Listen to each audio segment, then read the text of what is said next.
হর হর মহাদেব। ওম নমঃ শিবায়। সমস্ত বন্ধুদেরকে আমার জানাই অনেক অনেক ভালোবাসা। তো আজকের এই ভিডিওটা নিয়ে তোমাদের কাছে এলাম, যেহেতু শ্রাবণ মাস। তো শ্রাবণ মাস ভোর আমরা কি করতে পারি সেই সব কিছু আলোচনার জন্য। আমার বুদ্ধিতে আমি কতটুকুই বা জানি, তো আমার যেইটুকু মনে হয় সেইটুকু নিয়েই তোমাদের সঙ্গে আলোচনায় চলে এলাম। তো সকালে প্রথম ঘুম থেকে উঠে বিছানার মধ্যে বসে আমরা প্রথমে অন্য কিছু না দেখে প্রথমে ঈশ্বরের রূপ দর্শন করতে পারি। তো অবশ্যই সেক্ষেত্রে শিব পার্বতী যুগল মূর্তি, রাধাকৃষ্ণ যুগল মূর্তি, এইসব মূর্তি আমরা দেখে সকালে প্রথম যখন চোখ খুলব তো এইসব মূর্তি আমরা দেখতে পারি। আর আমরা বাড়ির ডাইনিংয়ের মধ্যে সামনে ঠাকুরের দেবতার পিকচার টানিয়ে রাখতে পারি। আর বাড়ির মধ্যে যদি কোনো পাখি বাসা করে কিংবা পাখিতে ডিম পাড়ে, তাহলে অবশ্যই পাখির বাসাটা আমরা এই শ্রাবণ মাসের মধ্যে ভাঙবো না, রেখে দেব। আর আমরা সবুজের সমারোহ তো ভালো এমনিতেই। আর বাড়ির দরজার গেটের মুখ সবসময় পরিষ্কার পরিচ্ছন্ন রেখে দেব। আর সেই সাথে আমরা গাছের যত্ন করব। সবুজের গাছে যে জল দেওয়া, যে বৃষ্টি হয়েছে সব গাছ ভিজে হয়েছে বলে কিন্তু যে গাছে জল লাগবে না, দেব না তা করলেও হবে না। দেখা যাবে যে সমস্ত গাছ ভিজে আছে, হয়তো একটা গাছ মরে যাচ্ছে, সেক্ষেত্রে দেখে দেখে আমাদের গাছে জল দেওয়া এই সমস্ত করতে পারি। কেন বলো তো, এই মাসে কিন্তু অনেকেই সবুজ চুড়ি পরে। সবুজ চুড়ি পরার অর্থ হলো হর হর মহাদেব, শিব শম্ভুত আমাদের সৃষ্টিকর্তা দেবাদিদেব মহাদেব, তিনি আমাদের সমস্ত জীবজগতের সৃষ্টি করেছেন। গাছপালা, তারপর পশু পাখি, তারপর আমরা মানুষ, তো সবার শেষে আমরা আমাদের যে সমস্ত বইগুলো যেগুলো আমাদের পাঠ সমস্ত পড়ে আমরা জানতে পারি। তো অনেকে সবুজ চুড়ি পরে, কিন্তু আমার মনে হয় যে গাছপালা সবুজের যদি আমরা একটু যত্ন করতে পারি, সবুজের সাথে থাকতে পারি, গাছেদের ঝরে যাওয়া পাতা কিংবা খারাপ হয়ে যাওয়া পাতাগুলো একটু গাছেদের পরিষ্কার করে দেওয়া, গাছেদের খাবার দেওয়া, জল দেওয়া, আর ঘর বাড়ি পরিষ্কার পরিচ্ছন্ন রাখা, এই সমস্ত করে যদি আমরা এই মাসটা কাটাতে পারি, তাহলে হয়তো অনেকটাই ওই সবুজ চুড়ি পরার সমানই আমার মনে হয় যেন লাভ হবে। তো যাই হোক, আমার মনে হয় শিব ঠাকুর যেহেতু আমাদের সৃষ্টিকর্তা, আমাদের উদ্ভিদ ও প্রাণী জগতের সৃষ্টিকর্তা, তাই আমার মনে হয় এই শ্রাবণ মাসে এটা একদম নিতান্ত আমার ব্যাপার, আমার মানসিক দিক থেকে মনে হয়, আমি যে সমস্ত বই পড়েছি বা যে সমস্ত আমার শোনা কথা, সেই সমস্ত দিক থেকে অভিজ্ঞতায় একদম বলতে পারো। তোমরা কিছু মনে করো না প্লিজ, আমি আমার ভিডিওতে অনেক ধরনের বক্তব্য রাখি, তোমরা দেখেছো। তো যাই হোক, আমার প্রথমে মনে হয় বাড়ি ঘর দোর পরিষ্কার রাখা, আর ঘরের মধ্যে অবশ্যই ঠাকুর দেবতার ছবি রাখা, ঠাকুরের মুখ দর্শন করা, সকালে ঘুম থেকে উঠে ঈশ্বরকে প্রণাম করা, যে যার জন্য আমরা এই সুন্দর জন্ম পেয়েছি, এত সুন্দর সংসার পেয়েছি, সেই সমস্ত কিছুকে আমরা যদি একদম গ্রাহ্য না করি তাহলে তো আমাদের চলে না একদমই। তো সেই জন্য গৃহকর্মের সাথে সাথে এগুলো আমাদের করতে হবে। গাছপালার যত্ন, বাড়িঘর দূর পরিষ্কার পরিচ্ছন্ন রাখা, সবার সাথে ভালো ব্যবহার করা, এই সমস্ত কিছু। তো আমি এখন একদিক থেকে ওই সব কাজ করা হওয়ার পর আমি এদিকে চলে এসেছি ছাদ বাগানে ফুল আর বেলপাতা সমস্ত কিছু তুলে নিচ্ছি, আর কিভাবে আমি শিবের অর্চনা করছি সেটা তোমাদের সঙ্গে তুলে ধরার চেষ্টা করছি। তো আমাদের বাড়িতে তো সব সময় সব কিছু পাই না, ধরো হয়তো দুধ, দই, ঘৃত, মধু সমস্ত কিছুই লাগে, কিন্তু ঘৃত মধুটা আমরা বেশি করে কিনে রাখতে পারি বাড়িতে সবসময় ব্যবহারের জন্য, কিন্তু দুধ দইটা বাজারে গিয়ে আনতে হয়, কিংবা একটা সময় পর হয়তো ঘষে দুধ দিয়ে যায়, অতক্ষণ অবধি হয়তো দেখা যায় আমার নিজের বাড়িতে একটার সময় দুধ দিয়ে যায়, সেক্ষেত্রে অতক্ষণ অবধি না খেয়ে থাকাটা সম্ভব হয় না। তাই যেমন বাড়িতে থাকে আমার মনে হয় তেমন উপাচার দিয়েই আমি পুজো দিতে পারি। তোমরা অবশ্যই শিব সোমবারগুলোতে একটু দেওয়ার চেষ্টা করবে। আমি কিন্তু এটা সোমবারের জন্য বলছি না, আমি শ্রাবণ মাসের জন্য বলছি। তো সোমবারেও তোমরা আমি এখানে ঘি আর মধু আর গঙ্গা জল দিয়েছি শিবের মাথায়, আর তোমরা এখানে হয়তো দুধ, চিনি, ঘি, মধু, এই সমস্ত কিছু, দই সমস্ত কিছু দিয়েই ঠাকুরকে অর্পণ করতে পারো। কিন্তু আমার মনে হয় যেইটুকু থাকে সেইটুকুর সাথে ভক্তি দিয়ে করলেই আমার মনে হয় হয়তো সেইটাতেও সন্তুষ্ট করা যায়। আমি হয়তো সমস্ত উপাচার দিয়ে পুজো দিলাম ঠাকুরের, কিন্তু আমার মনের মধ্যে একটা অহংভাব থেকে গেল যে আমি সমস্ত কিছু দিয়েছি, আমি সমস্ত কিছু দিয়েই পুজো দিয়েছি। এটা তোমরা আমার মনে হয় এটাও কি বলবো বলো, আর আমার বলার ভাষা নেই। তো যাই হোক, আমার যেমন উপাচার আছে আমি তেমন সামর্থ্য অনুসারে করতে চাই। এবার আমি প্রথমে ঘি দিয়ে দিয়েছি, তারপর দিয়ে দিয়েছি মধু। ঘিটা দিলে পারিবারিক শান্তি থাকে। আমার মনে হয় যে আত্মীয় স্বজনদের জন্য সঙ্গে যদি ব্যবহার খারাপ করি আর বাইরের লোকের সঙ্গে ভালো ব্যবহার করে থাকা, এটা কখনোই উচিত নয়। রক্তের সম্পর্কে মানুষকে কষ্ট দেওয়াটা একদমই উচিত নয়। তাই এই ঘি অর্পণ করার অর্থ হলো আত্মীয়দের সঙ্গে সম্পর্ক ভালো থাকা, আর মধু অর্পণ করার মানে হলো যে মধুর সম্পর্ক, স্বামী স্ত্রীর মধ্যে সম্পর্ক মধুর থাকা।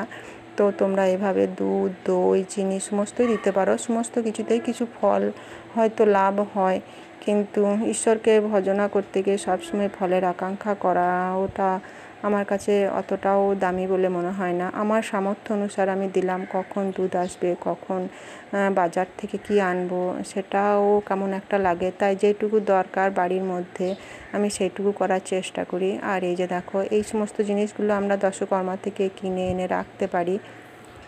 এই সমস্ত জিনিস আমরা ঠাকুরকে অর্পণ করতে পারি। তোমরা চন্দনের ফোঁটাও দিতে পারো। আর আমি এখানে কি দিচ্ছি বলো তো? হ্যাঁ, এটা হলো ভগবান শিব শম্ভুর বিভূতি। তো এটা দিয়ে আমি শিবজির মাথায় তিলক অঙ্কন করে দিব। তোমরা চাইলে এটা চন্দন দিয়েও করতে পারো। হলুদ চন্দন গুঁড়ো ডাস্ট পাওয়া যায়, আবার এমনি চন্দন লাটা ঘষেও তোমরা দিতে পারো। আর এই বিভূতিটা কপালে 3টে তিলক, বিভূতি দিয়ে 3টে তিলক এঁকে দিয়েছি। আর এখানে এটা সিঁদুর বলছে, কিন্তু এটা কিন্তু সিঁদুরের মতো জিনিস নয়, একদম একটু আলাদা টাইপের। এটার নাম ঠিক আমি জানি না। যাই হোক, তো এটাও আমাকে ওই দোকানে দিয়েছিল। দশকর্মাতে শিবের তিলক কাটার জন্য চেয়েছিলাম তখন। তো এইটা আমি একটু মাঝে দিয়ে দেবো। সিঁদুর নাম বলছে, কিন্তু এটা কিন্তু সিঁদুর নয়। যাই হোক, এটাও আমি মাঝে দিয়ে দেবো। তো এইভাবে আমার বাড়িতে যে সমস্ত জিনিসপত্র আছে আমি সেইগুলো দিয়েই ঠাকুরের চরণে আমি সেবা দিতে পারি। এটাই চাই ওটাই চাই এমন কোনো কথা নেই। তো যাই হোক, ভক্তি থাকলেই সমস্ত কিছু করা যায়। তো আমি এইভাবে শিবজির স্নান আর দিয়ে দিয়েছি। আর তারপর আমি চন্দন দিয়ে বেলপাতা আর সমস্ত কিছু ফুল দেব। আর এখন আমি আচমন কেটে নিচ্ছি, এই যে।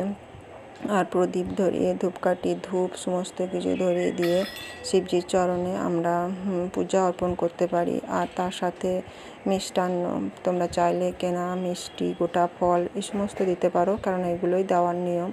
তো আমার যেমন সামর্থ্য সেরকমই দিলাম।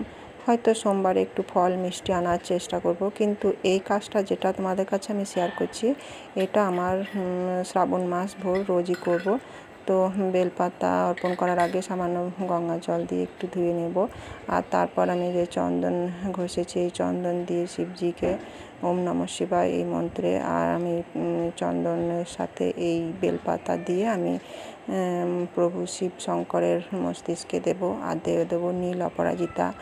আর শিবের মানে এই নীল অপরাজিতার সাথে তোমরা ধুতুরা ফুল, কলকে ফুল এই সমস্ত ফুল দিতে পারো। আর সাদা ফুলটাও ভগবান শিব শম্ভুর খুব পছন্দের ফুল। তো এই সমস্ত ফুলও তোমরা দিতে পারো, 5 ধরনের ফুল সোমবারে বলছি। আর যে কোনো বারেও তোমরা এইভাবে পুজো করতে পারো। শ্রাবণ মাস ভোর যে একদিন সোমবার, এই বছরে 4টে সোমবার পড়েছে, তো 4 দিন তোমরা এইভাবে করতে পারো। সেই দিনকে হয়তো দুধ এই সমস্ত দিয়ে করতে পারি, কিন্তু রোজই যেটা চাই ওটাই চাই এমন কোনো কথা নেই। আর শ্রাবণ মাসে আমার বক্তব্য হলো 4টে সোমবারে করবো আর অন্য দিনে করবো না, সেটা হয় না। 4টে সোমবারে অবশ্যই করব, কিন্তু আর যে সমস্ত দিনগুলো রয়েছে বাদ বাকি শ্রাবণ মাস ভোর, যেহেতু শ্রাবণ মাস শিবের জন্ম মাস আর এটা একটা খুবই পবিত্র মাস, সেই জন্য আমরা এভাবে রোজ বাড়িতে পুজো অর্চনা করতেই পারি। বাড়িতে থাকা যে সমস্ত আমার উপকরণ রয়েছে সেগুলো দিয়েই আমি করতে পারি। তার জন্য মনে কোনো আমরা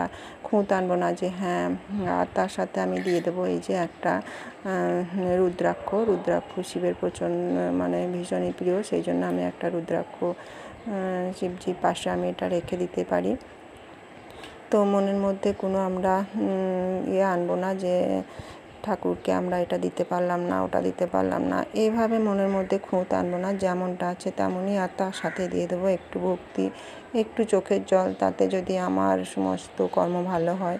তো যাই হোক, অনেক কিছু তোমাদের সাথে আমি বক করে ফেললাম। তো এখন আমার পুজো হয়ে গেছে। ভিডিওটা কেমন লাগছে অবশ্যই জানিও।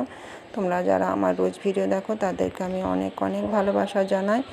আর তোমরা সকলে ভালো থেকো। শিবের আশীর্বাদে, মহাদেবের আশীর্বাদে তোমাদের পরিবারের সমস্ত অশান্তি, সমস্ত রোগ কেটে গিয়ে তোমরা নিরোগ আর সুস্থ সবল হয়ে যেন বাঁচো, এইটুকুই তোমাদের প্রার্থনা। সেই সাথে আমার পরিবারের সকলেও যেন ভালো থাকে, এইটুকু ঈশ্বরের কাছে, আমার হরহর মহাদেবের কাছে প্রার্থনা।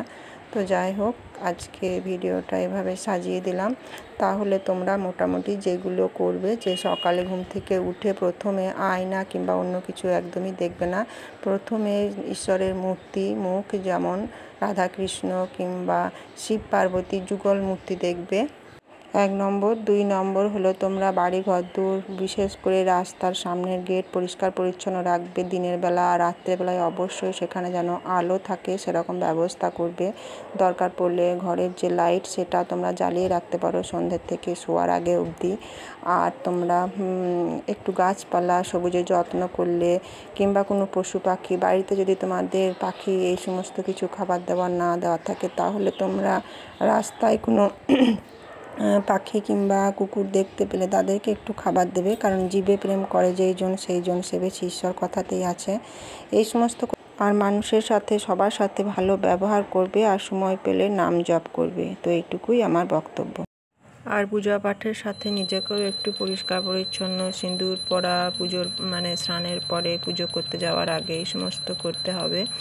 আর সন্ধ্যাতে সন্ধ্যা আরতি দেখানো, ঠাকুরকে ভক্তি সময়ে সন্ধ্যা দেওয়া, আমার মনে হয় এগুলো অবশ্য করণীয়।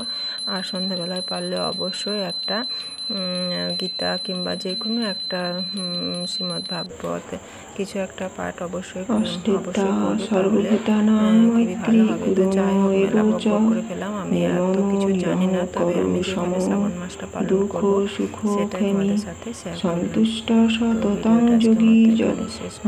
করলাম। দৃঢ় নিশ্চয় মজ্জোপমিত নির্বুদ্ধিও মুক্তবশ।